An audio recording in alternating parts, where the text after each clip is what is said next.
Eu soube por um post no Facebook do Colombolo, da Vivência Percussiva, e fiquei muito interessada. Achei a proposta muito bacana, muito interessante, de trazer as origens da música afro-brasileira, da cultura das religiões de matriz africana, essa influência afro-ameríndia e afro-latina que elas têm, isso me atraiu muito. E também dessa parte que traz esse protagonismo do feminino.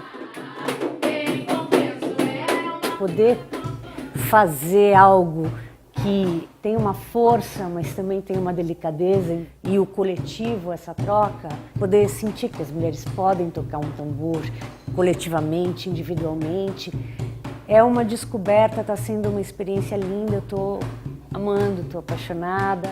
As meninas, elas são mulheres generosas, elas ensinam, elas passam conhecimento, elas passam prática, técnica. É um desafio, e é um desafio delicioso, prazeroso. O tambor acho que é algo que evoca, que invoca, que agrega, que traz essa força, que mexe com o corpo, mexe com a alma, com o espírito, com o coração. Venha descobrir a sua potencialidade, venha ser mulher em amor ao tambor.